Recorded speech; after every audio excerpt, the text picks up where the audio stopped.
Deus está presente entre pecadores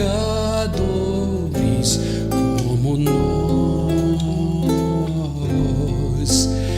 Deus está presente, Deus está presente, Deus está presente, pronto a perdoar.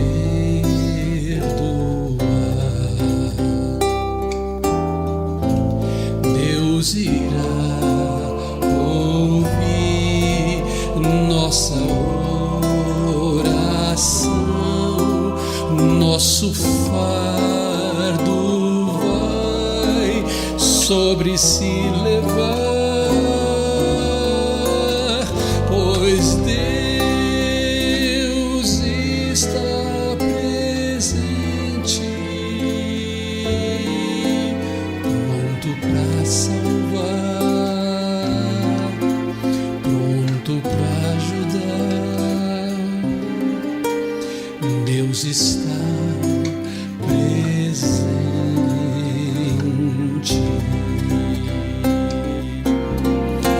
Deus está presente, Deus está presente entre pecadores como nós. Deus está presente, Deus está presente, Deus está presente, pronto a perdoar.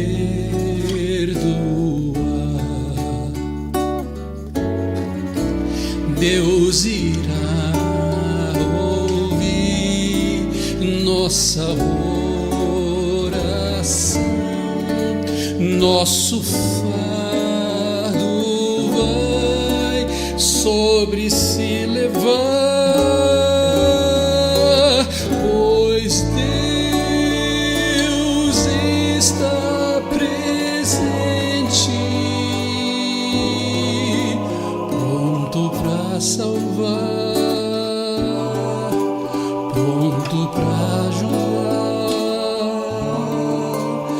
Deus está presente.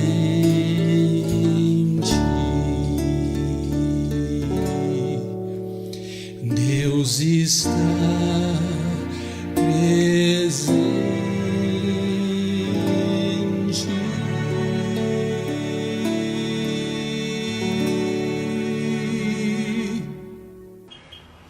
Graça e paz, queridos irmãos e irmãs da Betânia. Eu lhes desejo que a paz do Senhor Jesus esteja realmente cobrindo a vida de vocês e que nesse novo formato de igreja a gente possa realmente estar sendo igreja do Senhor Jesus.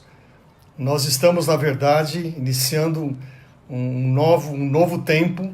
Estamos passando por um tempo que nunca passamos e provavelmente a igreja de Jesus nunca mais será a mesma. Eu posso imaginar que alguns de vocês que estão nos assistindo agora estejam passando por lutas muito grandes, especialmente aqueles que estão vivendo de uma economia informal e dependem do trabalho diário. E essas pessoas que também fazem parte da Igreja de Jesus, não só da Betânia, mas de muitos lugares, estão passando por dúvidas, por perguntas, questionamentos, mas nós que estamos em Cristo temos a absoluta convicção de que o Senhor está no nosso meio. O Senhor está cuidando de cada um de nós, de cada um de vocês, e graças a Deus porque temos esse instrumento, a tecnologia, que a gente pode se comunicar com você e saber que Deus está aí onde você está, na sua casa, e a gente sempre tem pedido mesmo que cada um tome os devidos cuidados. Então eu quero saudar cada um de vocês com a graça do Senhor Jesus. Vamos ter um tempo provavelmente menor do que aquele que a gente tem quando estamos reunidos presencialmente, mas hoje à noite e amanhã, nos 2 encontros, nós estaremos ouvindo da palavra de Deus.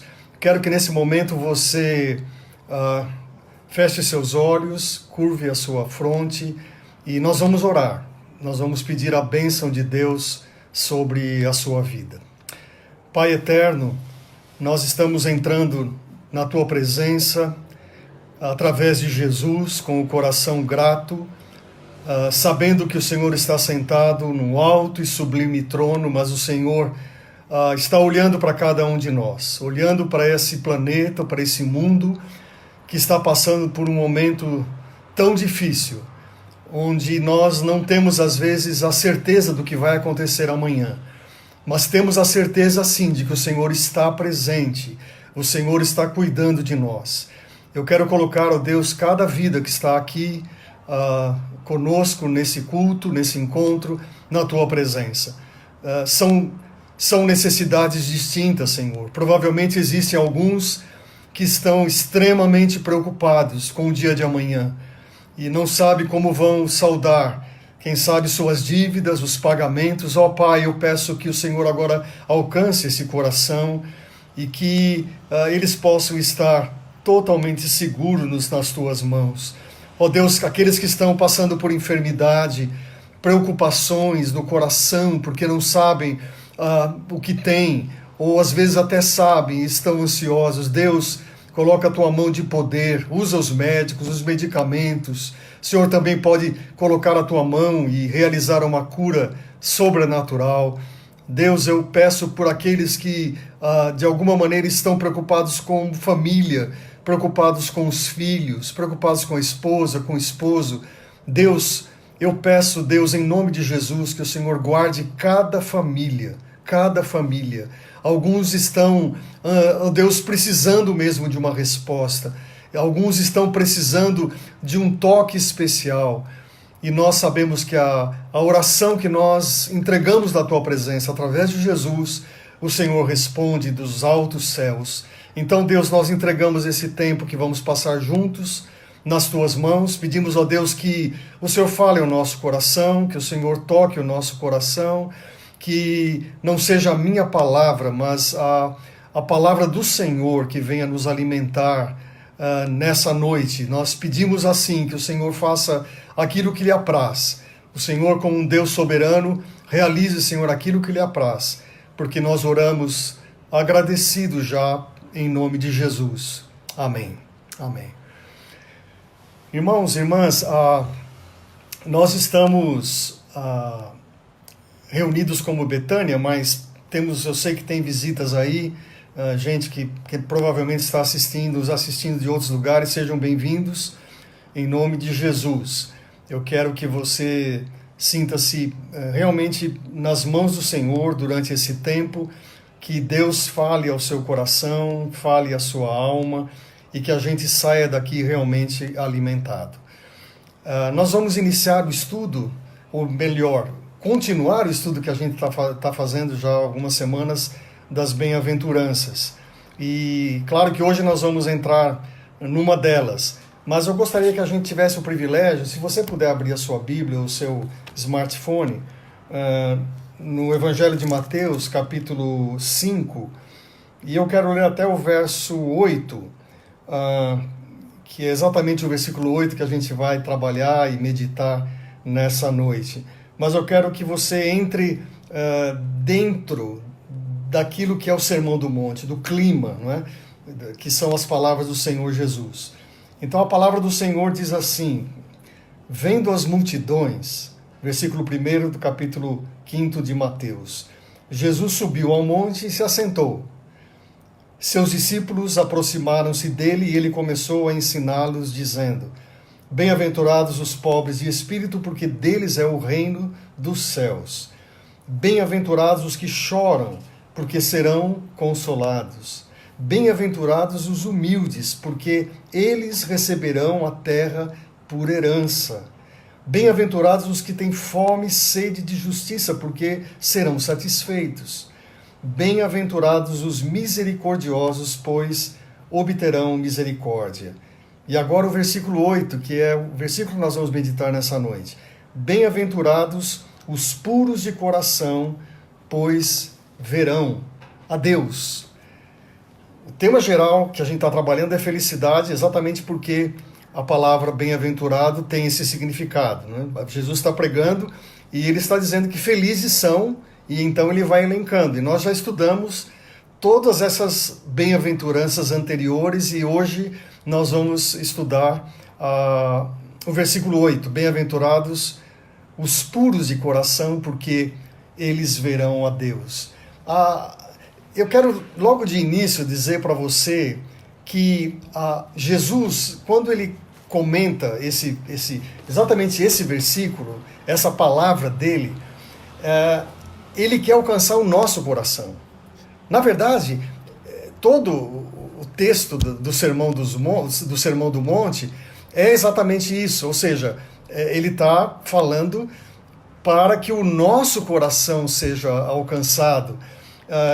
Ele quer, de alguma maneira, fazer com que aquilo que está dentro de você possa ser transformado. Lembra que semana passada nós falamos, todos os pastores, nós falamos sobre misericórdia. E a misericórdia é algo que tem que nascer primeiro dentro do coração para depois ela ser externalizada, ou seja, ela tem que se transformar numa ação. Mas aqui, nesse versículo de número 8, Jesus diz assim: bem-aventurados os puros de coração, porque eles verão a Deus. Pensando exatamente naquilo que Jesus está falando, a gente tem que lembrar que Jesus estava cercado de religiosos, né, que eram os próprios fariseus, entre outros, né?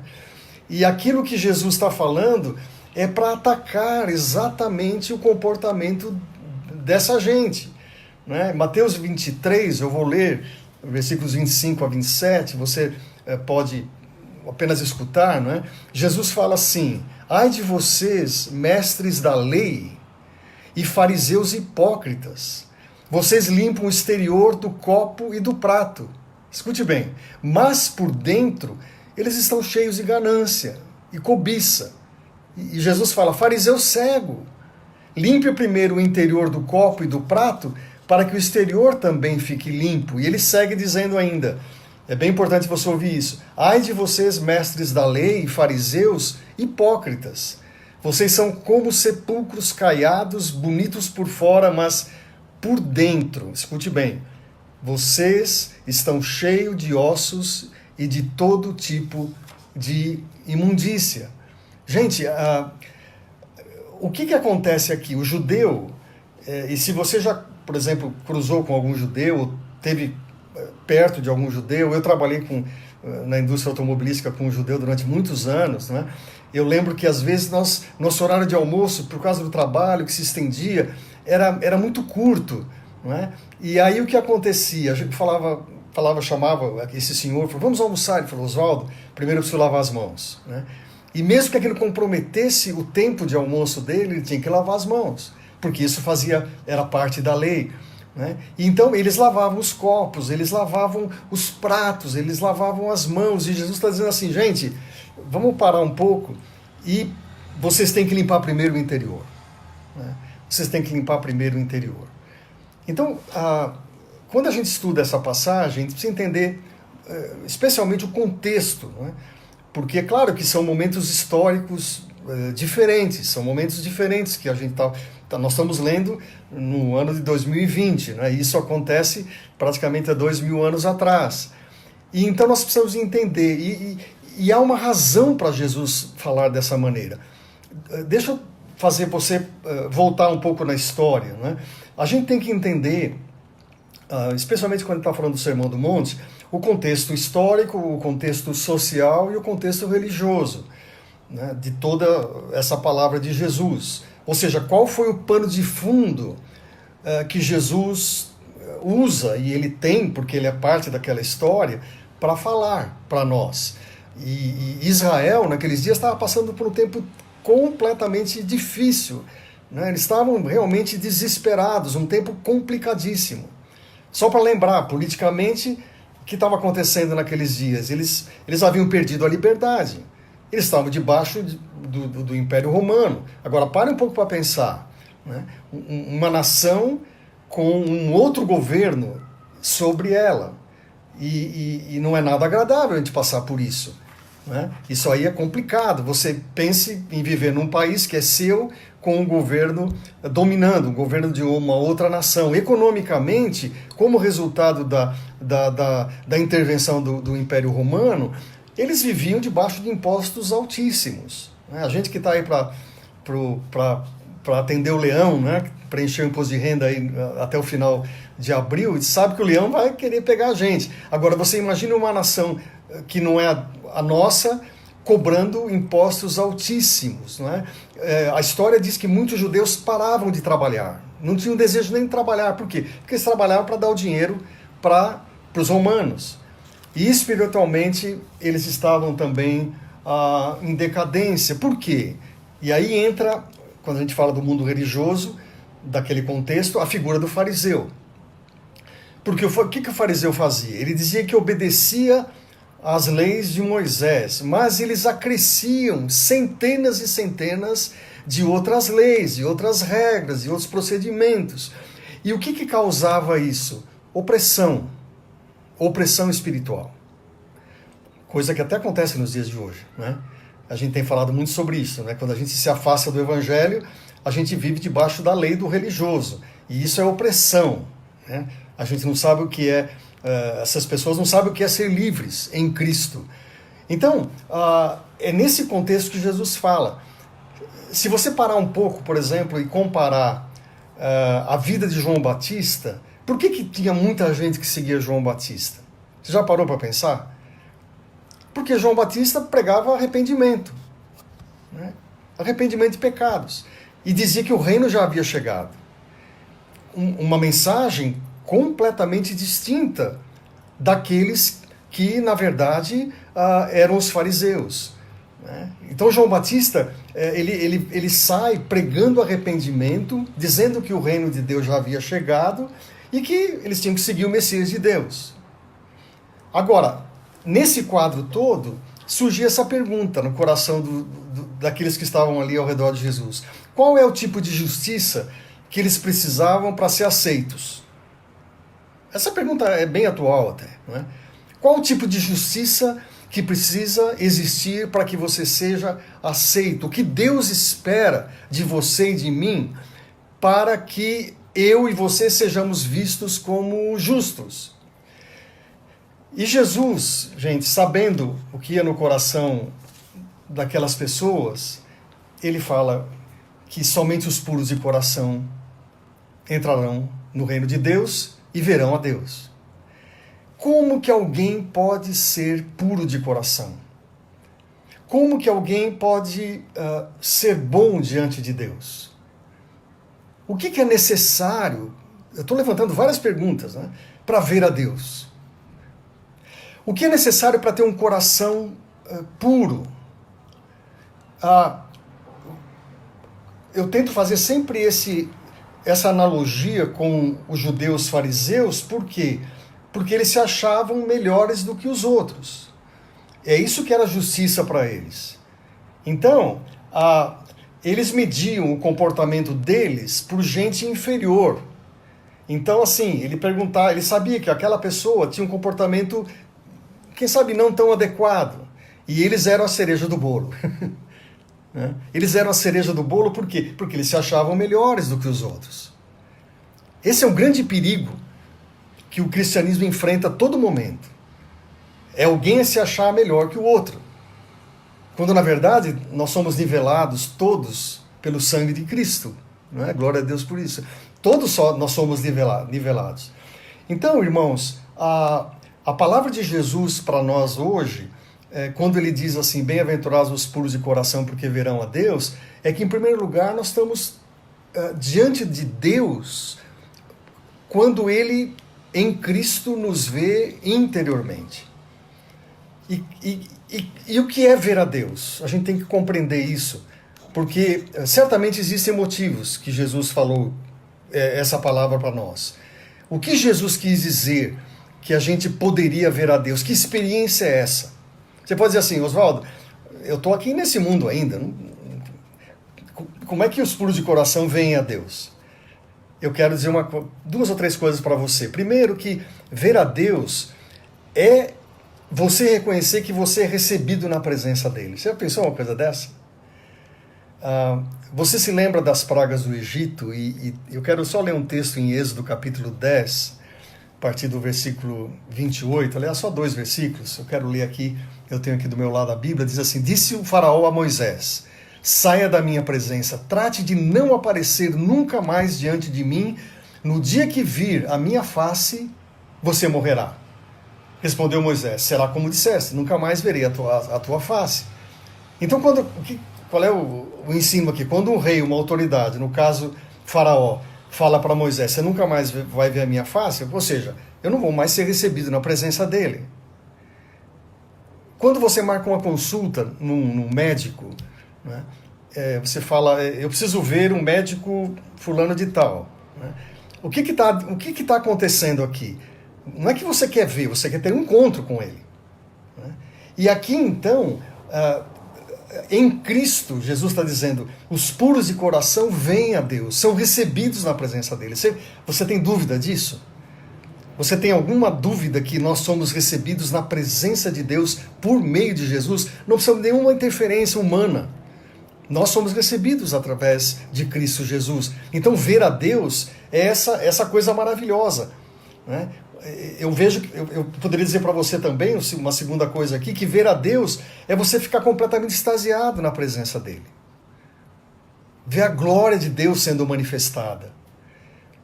Quem que pode dar um melhor exemplo para você e para mim? Jó. Jó passando por lutas. Nós estamos passando por um período aqui complicadíssimo. Mas o que acontece com Jó depois de toda aquela tribulação? Ah, Deus, ah, Senhor, eu te conhecia somente de ouvir falar, mas agora os meus olhos te veem. Encontro com Deus. Os puros de coração veem a Deus. Sabe o risco que nós corremos de às vezes não ver a Deus? É porque nós às vezes nos esquecemos da palavra revelada. A palavra revelada está aqui. Agora, às vezes nós preferimos ouvir alguém, ouvir isso, aquilo, nada de errado. Mas como é que a gente pode entrar na presença do Senhor sem ter a consciência dessa palavra revelada? Ah, pastor, mas vai ter o dia em que eu vou ver face. Tem, vai ver. Os que confessam a Cristo certamente vão ver a Jesus. Lembra da passagem, da visão de João, lá no Apocalipse, né, na ilha de Patmos, lá no final do livro do Apocalipse, capítulo 21, versículo 23, diz assim, falando sobre a nova Jerusalém: a cidade não precisará de sol nem de lua para brilharem sobre ela, pois a glória de Deus a ilumina e o Cordeiro é a sua candeia. Sim, haverá um dia em que essas imagens que nós podemos ver da glória de Deus serão totalmente claras. Não vai precisar de sol para iluminar o dia, não vai precisar de lua para iluminar a noite. A glória de Deus estará diante de nós. Agora, essas experiências, quem pode passar? Segundo Jesus, os puros de coração. Jesus não está olhando para aquilo que você é exteriormente, mas para aquilo que você tem lá dentro do coração. Ver a Deus, eu fico assim impressionado, né? Porque a gente está passando por esse momento difícil, né? E o salmista diz assim no Salmo 27, ouve a minha voz quando clamo ao Senhor. Salmo 27, verso 7. Tem misericórdia de mim e responde-me. A teu respeito diz o meu coração, busque a minha face. E aí sabe o que Davi fala? A tua face buscarei. Você tem essa disposição? A palavra diz assim, ele tá praticamente gritando diante do Senhor. A tua face eu buscarei. E depois Davi diz assim, Senhor, não escondas de mim a tua face. Não escondas de mim a tua face. Não rejeites com ira teu servo.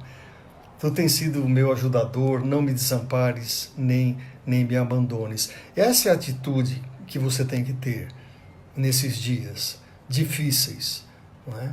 Os puros de coração, aqueles que Jesus olha para você e Ele está olhando lá dentro do seu coração.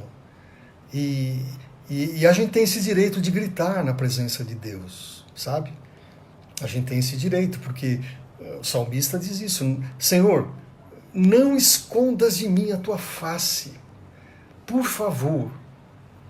Então, assim, entrar na presença de Deus, ver a presença de Deus, como o salmista diz que os puros de coração vêm, tem a ver que a gente é recebido na presença dele por Cristo, a gente fica extasiado quando isso acontece, e a gente tem um conforto nos momentos difíceis. E ainda tem um ponto que eu gostaria de colocar para você, é que eu quero voltar na questão de ser puro de coração. Parece que esse é o centro daquilo que Jesus quis dizer nesse versículo, né? Søren Kierkegaard, que foi um teólogo, um filósofo lá do dinamarquês do final do século XIX, uma vez ele disse nos seus livros: a pureza de coração é buscar tão somente algo, e esse algo é buscar a glória de Deus. Kierkegaard fala, né? Ele fala então que pureza de coração é buscar a glória de Deus, é buscar a glória do Senhor. Na verdade, se a gente vai ler a palavra de Deus, de Gênesis a Apocalipse, toda ela discorre sobre isso: manifestar a glória de Deus. Manifestar a glória de Deus entre todos os povos, entre todas as nações. Então isso que significa ser puro de coração. Veja o que Davi escreve no Salmo 24. E aqui tem uma palavra que, a gente não pode se esquecer. Quem poderá subir o monte do Senhor? Quem poderá entrar no seu santo lugar? Agora escute bem. Aquele que tem as mãos limpas, o coração puro, que não recorre aos ídolos, nem jura por deuses falsos. Ele receberá as bênçãos do Senhor, e Deus, o seu Salvador, lhe fará justiça. Volto àquilo que eu falei lá no início, que você não pode se esquecer. Segundo Davi, um coração puro não é aquele que segue regras, procedimentos, leis. Um coração puro é aquele que não é falso. Aquele que não é falso. Um coração que não engana nem a ele, e nem ao próximo, e nem ao Senhor. Sabe o que é um coração enganoso? Deixa eu tentar, quem sabe, esmiuçar um pouco isso. Coração enganoso é quando você faz uma coisa para que as pessoas pensem que você é aquilo que você não é. Entendeu? Vez por outra a gente faz isso. Você sente algo, mas você não abre aquilo. Por quê? Porque você quer que a outra pessoa pense que você não é aquilo que você está sentindo. E aí o que acontece? Você está se enganando o próximo, enganando a Deus. Isso é coração impuro, não puro. Você não está sendo transparente. Por quê? Porque o coração puro é fazer aquilo que você é. Se você está passando por luta hoje à noite, o que você tem que fazer? Você abrir o coração e dizer: Senhor, eu tô mal. Não, isso não pode acontecer na vida de um crente, né? Como não? Por que Davi então grita: não me esconda, Senhor, da tua face? Meus irmãos, eu quero ainda passar alguns textos antes da gente terminar, mas Tiago fala assim, 4:8: aproximem-se de Deus e Ele se aproximará de vocês. Limpem as mãos, e vocês que têm a mente dividida, purifiquem o coração. Olha aqui. Os que têm mente dividida, limpem o coração. O que é a mente dividida? Nos dias de Jesus, o coração era o centro das emoções, né? Centro das decisões. Hoje, muito mais, quando a gente se refere a centro de emoções, às vezes até se refere à mente, não é? Mas Tiago está dizendo que, e aí é interessante que tanto Davi como Tiago, né, tanto o Velho Testamento como o Novo Testamento, eles fazem referência a ter mãos limpas. Mãos limpas. Por quê? Porque senão você vai ter mente dividida. A mente dividida é quando você está buscando até com sinceridade a Jesus, mas se satisfazendo também com as coisas do mundo. E aí essa equação não se resolve. Por quê? Porque a gente não pode se aproximar do Senhor com as mãos sujas. Oswaldo, mas eu estou cumprindo algumas coisas, eu estou falando, eu estou indo à igreja, eu estou ajudando, eu estou contribuindo e tal, né? Mas a mente está dividida. E se a mente está dividida, o coração está dividido. Percebe isso? Não tem como desassociar uma coisa da outra. Por isso que Tiago diz, vocês não sabem que a amizade com o mundo é inimizade com Deus. E quem faz, ou melhor, quem quer ser amigo do mundo se faz inimigo de Deus. Tiago, capítulo 4 e verso 4. Então não tem como a gente resolver isso tentando acomodar. A gente tem que ser sincero e claro. A mente dividida produz um coração impuro. A mente com Cristo e a mente de Cristo faz com que o coração seja puro. Por isso Jesus disse, ame o Senhor de todo o coração, ame o Senhor seu Deus de todo o seu coração. E depois ele vai falar de toda a sua alma e de todo o seu entendimento. Mas o que Jesus está falando? Ame-o de todo o coração inteiro, não dividido. E quando nós estamos realmente com o coração inteiro nas mãos de Jesus, a gente vê a Deus. É impossível ser puro de coração com o coração dividido. E a pergunta que eu faço para você, porque eu faço para mim também, é como está o seu coração hoje? E sabe, quero dizer uma coisa para você, são nessas horas de enorme tribulação, de enormes dificuldades que se conhece um cristão. Na hora que as coisas estão indo bem, é difícil você detectar, reconhecer o verdadeiro cristão.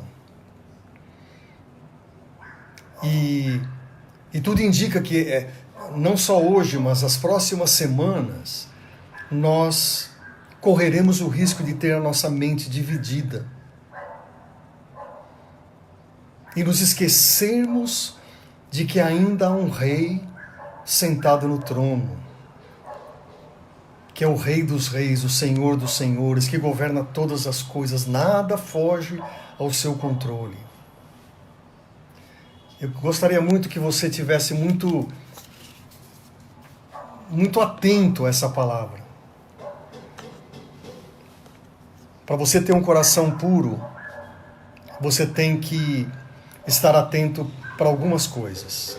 Eu quero ser bem prático agora para ajudar você. Quando você deseja medir a sua bondade, a sua ética, o seu caráter, a sua virtude, a sua moral, como é que você faz isso? Sabe qual é o risco? Aquilo que eu falei agora há pouco. Você mede por pessoas que estão abaixo de você, que tem um comportamento, eu diria assim, não tão adequado. Alguém que está abaixo de você. E quando você faz assim, sabe a conclusão que você chega? Eu sou bem melhor. Eu sou bem melhor que aquela pessoa. Só que lamento dizer para você, Jesus não trabalha com esse tipo de avaliação. Porque para Jesus nós somos todos pecadores e carentes da sua graça e misericórdia. E aí volta a mensagem que Jesus estava dando para os fariseus.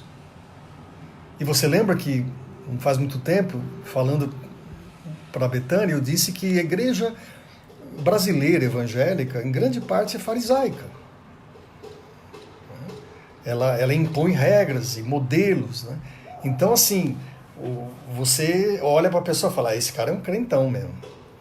Esse é. Aí vai o jeito de... né, tem que ter, às vezes, uma gravata, uma Bíblia embaixo do braço. Não estou dizendo que isso é errado, mas isso não mostra quem é cristão, definitivamente. Isso é lavar copo, lavar talher por fora, como os judeus faziam. E quando você começa a comparar você com pessoas que, quem sabe, não têm um comportamento tão adequado, sabe o que está acontecendo? Você está alimentando o seu ego. Você está alimentando a sua arrogância. Você está aumentando o seu orgulho. Né? E o seu padrão, para ser puro de coração, não é olhar para alguém que é inferior a você, é olhar para Cristo. É olhar para aquele que é o Senhor e Salvador e para aquilo que ensinou. Por isso que nós somos, ou deveríamos ser, os pequenos cristos. Irmãos, irmãs, todas as religiões trabalham exteriormente, com aspectos externos. Todas. Pode estudá-las. Você vai ver que ela vai levar cada um a seguir alguns procedimentos e fazer algumas coisas. Só o cristianismo olha para o coração, para dentro do coração, para avaliar se ele está puro ou impuro. A boa notícia que eu dou para você é que os puros de coração verão a Deus. Por quê? Porque é algo interior. Aí você encontra na igreja lá, na sua igreja ou na Betânia, com gente que fala, não sei se ele é muito... Só que Jesus está olhando para o coração daquele irmão e fala, meu, que coração puro. Que coração puro. Como eu amo esse filho meu, essa filha minha. Interessante isso. Na verdade, Jesus coloca pressão sobre os judeus legalistas. E eu não posso deixar de dizer que Jesus coloca pressão também sobre cada um de nós nessa noite. Jesus coloca pressão. Ele está dizendo, olha, aquilo que vocês estão querendo fazer exteriormente para mostrar a religiosidade de vocês, isso não levará a nada. Infelizmente. E quanto mais cedo a gente aprender isso, irmãos e irmãs, vai ser melhor. Né? Porque senão a gente vai começar a ler as bem-aventuranças e falar, nossa, mas como é que vai ser isso na minha vida? Então, os puros de coração, e a gente vai tratar disso provavelmente nas próximas semanas, quem são os puros de coração? Puros de coração são os pacificadores, são aqueles que serão perseguidos, serão aqueles que são insultados, serão aqueles que serão caluniados. Está aí. Não é a pessoa que está, entendeu? Numa boa. Mas o puro de coração é aquele que, por viver os valores do reino de Deus e fazer desses valores a vida deles, eles vão, sem dúvida nenhuma, ser perseguidos. Eles serão caluniados. Eles serão, de alguma maneira, insultados. Eu gostaria que você, nessa noite, perguntasse para você mesmo, Pai, o meu coração como está? Retirem as máscaras, retirem tudo aquilo que é exterior. Coração. Max Lucado, escritor cristão, quem sabe você tem até livro dele aí, diz assim, ele disse numa vez, não se preocupe em usar as palavras certas, preocupe-se em ter um coração puro. Deus não vê a nossa eloquência, Deus vê a nossa honestidade. Olha que coisa incrível. Deus vê a nossa honestidade. Precisa ter palavras bonitas, eloquente. Isso não faz sentido. Cria em mim, Senhor, um coração puro e renova em mim um espírito inabalável. Essa é a oração que você tem que fazer. Cria em mim, Senhor. A gente não tem condições de fazer isso. mas há um Deus em Jesus que faz isso. Cria em mim, ó Deus, um coração puro. Vamos orar? Pai eterno, nós te damos graças porque à medida que nós nos aproximamos da Tua Palavra, nós temos a possibilidade, a grande chance de revermos algumas de nossas atitudes, até de nossos pensamentos como cristãos. Quando a gente se aproxima da Palavra, nós podemos derrubar alguns mitos que nos ensinaram. E Jesus teve que lançar essa mensagem para aqueles religiosos judeus que estavam tão atentos a regras, às leis exteriores, mas eram, como o Senhor mesmo, Jesus disse, eram túmulos caiados, sepulcros caiados, estavam sujos por dentro. Eu peço, Senhor, nessa noite, que o Senhor crie em nós um coração puro, que o Senhor nos ensine a olhar para o Senhor, e olhar mesmo com um espírito humilde, como que olhando mesmo para aquele que é o Rei dos Reis e Senhor dos Senhores. Não somos nada, mas em Cristo nós temos acesso à Tua presença. Ó Deus, eu peço em nome de Jesus que o Senhor, nesse momento, alcance cada coração que está ouvindo, um homem, mulher, um jovem, alguns que precisam tomar uma decisão agora de rever algumas coisas para que se tornem merecedores da Tua presença, para que eles tenham novamente o coração puro. A grande bênção, Senhor, é que a Tua palavra diz que o Senhor afasta as nossas transgressões, assim como o Oriente está distante do Ocidente. O Senhor esquece das nossas transgressões desde que nós as confessemos em Cristo. Ó Deus, produza isso em nós. Produza isso na vida de cada um de nós, para que possamos experimentar uma vida com Jesus fora do legalismo, fora de procedimentos externos, para que sejamos puros de coração mesmo, e assim a gente possa ver o Senhor. E, ó Deus, conserva também a esperança de que um dia nós o veremos face a face. Que coisa maravilhosa será quando nós poderemos ver esse Deus que vemos através da palavra, às vezes experiências, mas um dia nós o veremos face a face. Conserva essa esperança em nós. Pedimos que seja assim, em nome de Jesus. Amém. Irmãos, antes de terminar, você provavelmente tenha visto passar em algum momento aí alguma informação sobre você ofertar, né? Nós estamos vivendo um tempo totalmente novo, sem a possibilidade de nos encontrarmos presencialmente, e eu queria pedir mesmo que você não se esquecesse. A igreja continua servindo e com as suas responsabilidades de pagamento, de tudo mais, e até para ir para um novo local. Então, por gentileza, vai passar aí daqui a pouco novamente as informações, e eu peço que você anote com muito carinho, tá bem? Eu quero concluir a minha palavra declarando a bênção aarônica para a sua vida. O Senhor te abençoe e te guarde. O Senhor faça resplandecer o seu rosto sobre ti e tenha misericórdia de ti. O Senhor sobre ti levante o seu rosto e te dê a paz.